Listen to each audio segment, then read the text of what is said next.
This is the story of Miguel, an ordinary man with calloused hands, who spent 20 years cutting grass under the scorching sun of California.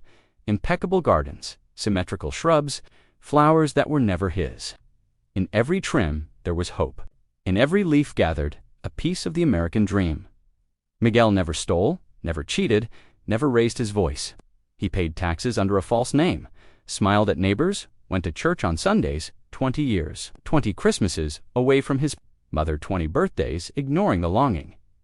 But one day, a single raid was enough. A document, a name that did not exist, and everything collapsed. He never had the chance to say goodbye to the life he built with his own hands. He was deported as if he had never existed, as if 2 decades of sweat were nothing more than dry wind in the desert of the American memory. It's not just Miguel's story, it's the story of thousands who live in the shadows, who build a country without ever being able to call it theirs. But today we will know the name, the face, the pain, and the dream of one of them. Miguel was 27 years old when he crossed the border for the first time. He came from the state of Oaxaca, in southern Mexico, with a pair of worn boots, a backpack with 3 shirts, and an old photo of the daughter he left behind. The crossing was done at night, guided by a coyote who barely spoke. There were 7 people, men with fear in their eyes, women with bloodied feet. The desert seemed endless, and the starry sky, a silence that screamed, "Silencio," whispered the coyote when one of the men stumbled. If they hear you, they send you back. They spent 2 days walking among dry bushes, fleeing helicopters that seemed to sniff their souls. Miguel almost gave up when he saw one of the companions faint from thirst, but he thought of his daughter. Of her gaze on the day he said, "Daddy is going after a future. I promise I'll come back." Crossing to the American side, he fell to his knees. He cried, not from relief, but from fear of what came next. He arrived in Santa Ana, California, brought by a distant cousin who worked as a gardener. English was an enigma. The signs, the faces, the sounds, everything seemed like a language from another planet. In the first days, he slept on the garage floor, among rusty tools and the smell of gasoline. The first job came quickly, cleaning a yard that hadn't been maintained for years. The homeowner didn't even look him in the eyes, pointed. With a finger and left, Miguel worked 12 hours that day. His hands, used to the hoe, trembled, holding the lawnmower. The machine's vibration seemed like an extension of his body. Unstable, tired, but steady. "No Hablo Ingles," he said to every new client. "No problem, just cut the damn grass." He ate cold rice and beans during the break, hid the few dollars in an envelope inside the old mattress. And at night, in the dark, he looked at the garage ceiling and whispered his daughter's name, as if that kept him whole. Miguel's life in the U.S. began like that, with silence, sweat, and a heart torn between fear and hope. The years passed.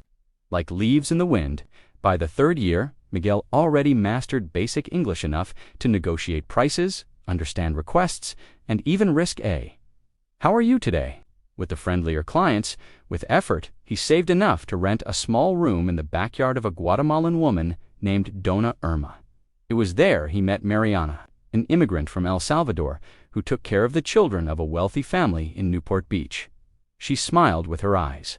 He, shy, offered to help fix the kitchen faucet. 2 years later, Miguel and Mariana got married in Dona Irma's backyard. It was a simple Saturday, with homemade tacos, Latin music on an old radio, and immigrant neighbors holding plastic cups, and sincere smiles. There was no pomp, but there was something more valuable: belonging. "I know you missed your daughter," Mariana said one night, "but you're building something here, something beautiful." Miguel got a steady job with a small landscaping company. He was the most punctual, the most dedicated, the quietest. Customers asked for him. He started training new employees, learned to care for rose bushes as if they were living sculptures, bought his first own lawnmower, and slowly became self-employed. On weekends, he helped Mariana study to become a nursing assistant. Together, they saved every penny, bought a used car, then a small trailer in a remote neighborhood. Years later, they managed to bring Miguel's daughter, now a teenager, on a student visa. The reunion happened at the lax arrival gate with swallowed tears and long hugs. He cried like a child. She said, "Daddy, you look older." And he replied, "But love doesn't." That day, for the first time, Miguel felt that maybe, just maybe, that country was his too. He had a home, a family, a decent job, had neighbors who respected him, gardens trusted in his hands, and dreams that for the first time seemed within reach. But the ground beneath an immigrant's feet is never fully stable. And the earthquake, even if delayed, always comes. It was a normal Tuesday morning. Miguel was driving his old pickup down Pacific Avenue, heading to the wealthy neighborhood where he cared for 3 gardens for over 10 years. The radio played a romantic song in Spanish. He whistled. The sky was clear, and the sun was starting to warm. Then he saw a police checkpoint ahead. He thought about turning around, but that would draw attention. He took a deep breath. The car, documents were in order.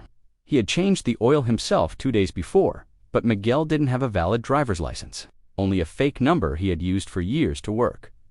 "Good morning, sir." "License and registration, please," said the officer, with a cold look. Miguel hesitated for a second. His hands trembled. He handed over what he had. The officer frowned, looking at the card, asked him to step out of the vehicle. "This number doesn't match the system. You'll need to come with me to the station. Please, I'm just going to work. I live here." "I have a family," Miguel replied, voice choking. "But the system doesn't hear, please. The system doesn't see the man. It sees the error at the station." The fake name he had used for years lit an alert. They said someone had made an anonymous complaint days before. "A legal worker with fake documents putting residents' safety at risk," said the report.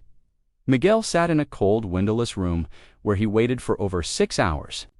At the end of the day, an ICE agent appeared. He was tall, white, with an unreadable face. "Miguel Hernandez. You are being taken into custody for deportation proceedings," he said. "Like reading a prescription. It can't be.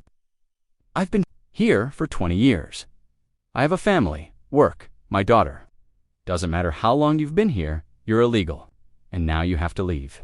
On the way to the detention center, handcuffed in the back seat, Miguel looked out the window. They passed the street where he used to prune roses every Wednesday. There they were, blooming, impeccable. He turned his face away and cried silently, because he knew that was the last time he would see that world he built with his own hands. The detention center was a place without faces, white corridors, cold light, and a silence that hurt the bones. Miguel shared a cell with 3 other men. One cried every night, another prayed quietly, the third stared fixedly at the ceiling, as if wanting to pierce it with his eyes. In the days that followed, Miguel was called for quick, cold, almost mechanical hearings. An interpreter translated the judge's words, but nothing seemed to make sense. It was as if he was being judged for existing. "Do you have someone who can legally represent your situation?" asked the judge. "I can't afford a lawyer." "My wife is trying," Miguel replied. "Without representation, the process continues based on evidence, and the evidence indicates illegal presence and use of false documents." Miguel wanted to scream, wanted to say he was not a criminal, that his hands were witnesses to 20 years of honest work. But in that court, his 20 years were worth less than a sheet of paper. When Mariana visited him for the first time, it was through thick glass, with an old phone between them. She held tightly the hand of their daughter, who wouldn't stop crying. The lawyer said, "There's nothing to do. They already scheduled your deportation for next week," Love Mariana said, with red eyes. Miguel lowered his head, swallowed hard, and answered with the calmest voice he could fake. "Take care of our daughter. Teach her to never lower her head." On the morning of the deportation, he was taken handcuffed to the plane. The ICE agent didn't look him in the eyes. Nobody looked. It was as if his presence there was a mistake the country wanted to erase. Landing in Mexico City, Miguel felt the weight of a land that was no longer his. His mother had already died. Friends were distant. The language was familiar, but the faces were strange. He left the airport with a borrowed suitcase, some dollars in his pocket, and an emptiness no wind could fill. That day, Miguel was not just deported from a country. He was torn away from a life, a home, a story he built brick by brick, and that, to the outside world, never existed. Miguel rented a small room in the backyard of a house in Tijuana. The walls were thin, and the street noise came in as if there were no barriers. At night, he heard the sound of cars heading to the border, as if each engine said, You don't belong here anymore. The days were slow. His body still remembered the schedules of California gardens, woke up early, drank black coffee, and waited for a job that never came. He tried to work as a gardener, but the salary barely covered bills. Nobody cared about his American experience. There, he was just another man coming back without glory.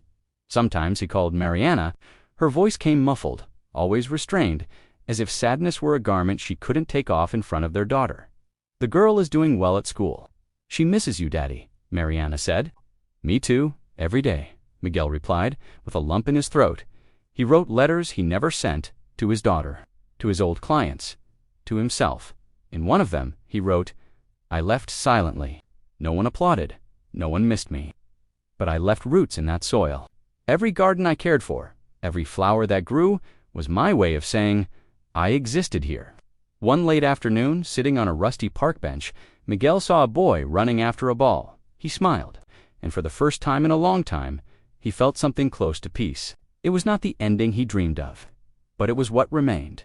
And maybe one day, someone will tell his story and remember that he existed, that he loved, that he fought, that he built, and that he was taken away, not by mistake, but for being invisible in a country that chose to forget him.